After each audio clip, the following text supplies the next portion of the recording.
Today I will be giving an overview of the architecture outside of Italy in the Baroque age. This subject is of interest to me because in 2004 I had the great fortune to visit Europe and see these buildings in person. Before we look at the buildings, I would like to explain what Baroque means. The word Baroque is related to the Portuguese word barroco, meaning an irregular shaped pear.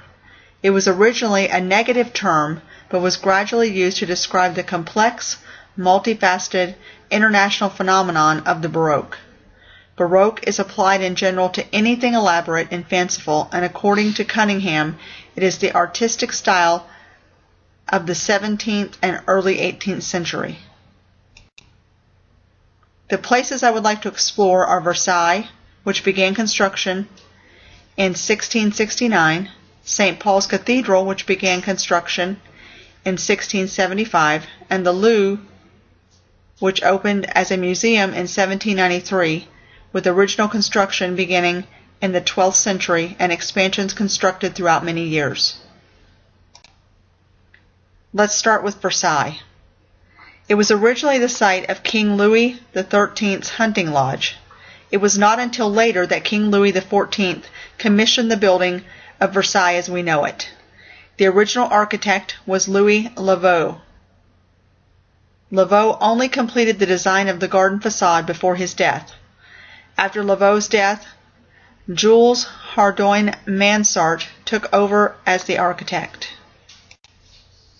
The outside appearance of the Palace of Versailles was designed with rows of Ionic columns and is surprisingly modest. The French ability to combine the extremes of Baroque art with more classical spirit is displayed in the simplicity of design and decoration in Versailles.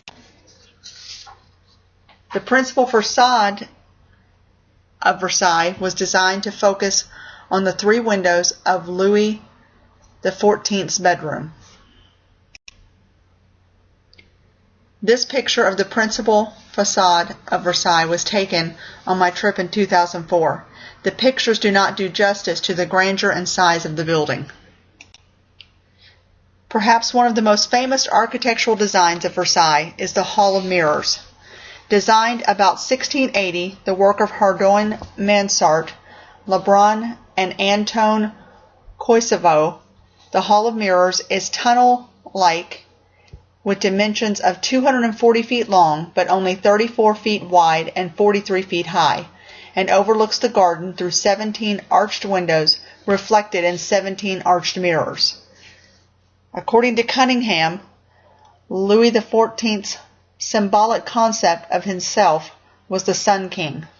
When he would rise each morning, the king would make his way through the Hall of Mirrors, where the windows reflected both the daylight and his own splendor, and he would enter the garden along the main wing, laid out in an east-west axis to follow the path of the sun, thus illustrating the king's symbolic concept of himself. This picture is of the facade that faces the gardens, taken on my trip in 2004. A large part of the architectural design included the gardens. The laying out of the gardens required enormous work. Vast amounts of earth had to be shifted to lay out the flower beds, the fountains, and the canal, where previously only woods, grasslands, and marshes were. The earth was transported in wheelbarrows. The trees were conveyed by cart from all the provinces of France, and thousands of men, sometimes whole regiments, took part in this vast enterprise.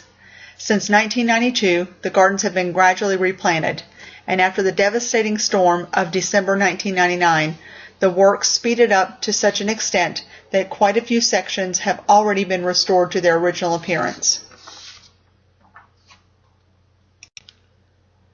Let's move on to St. Paul's Cathedral in London.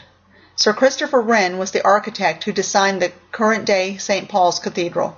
St. Paul's Cathedral may be regarded as a Baroque representation of the ancient Roman Pantheon, according to Benton.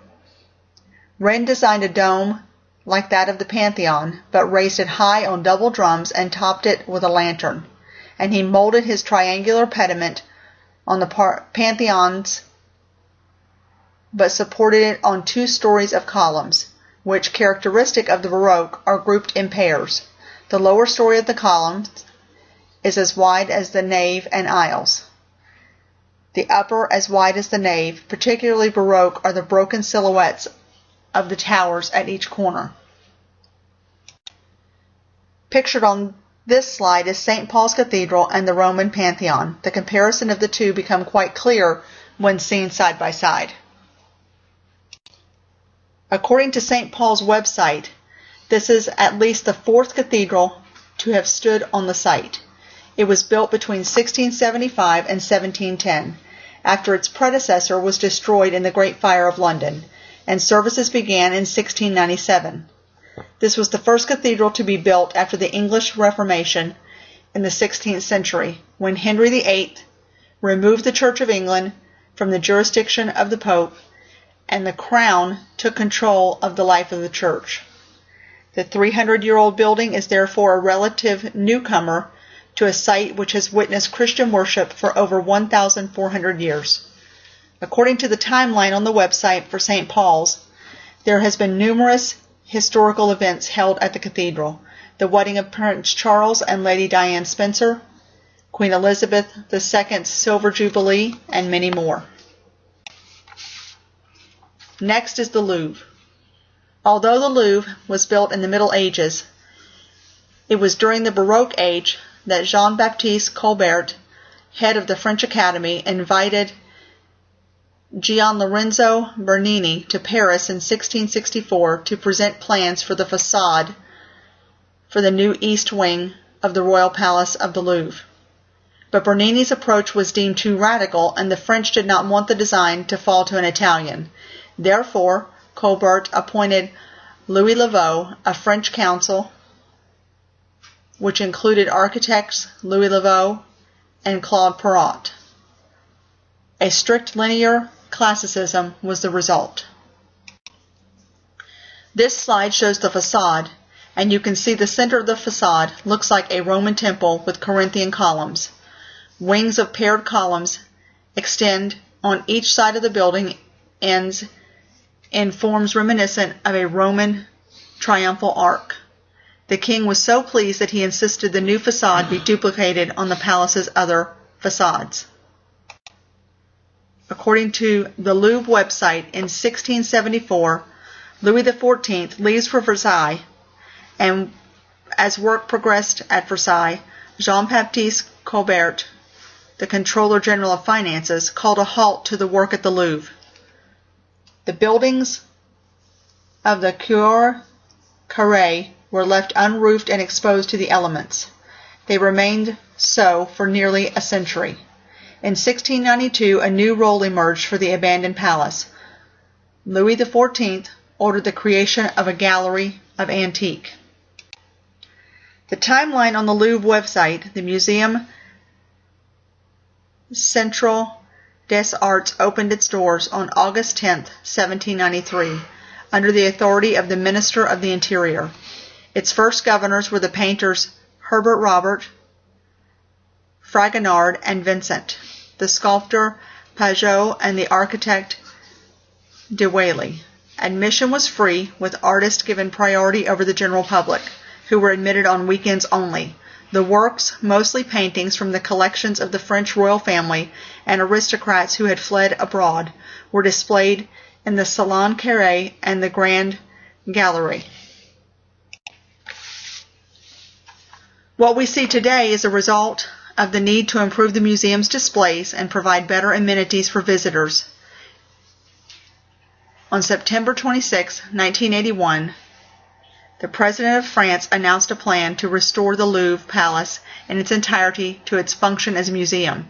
The Grand Louvre project, which would entail a complete reorganization of the museum, was launched.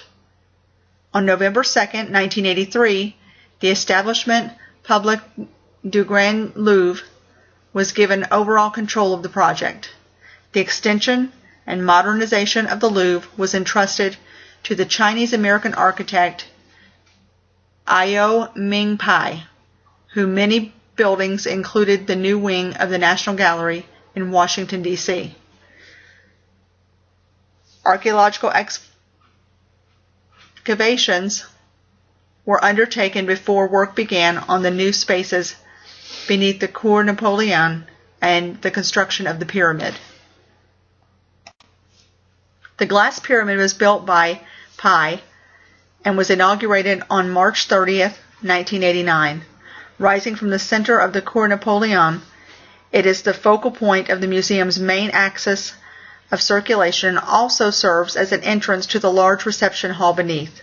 From here, visitors can also reach the temporary exhibition areas, displays on the history of the palace and museum, Charles V's original moat, an auditorium, and public amenities such as a coat check, a bookshop, a cafeteria, and a restaurant. In the end, we can see that the architecture outside of Italy in the Baroque age certainly lives up to the Baroque meaning.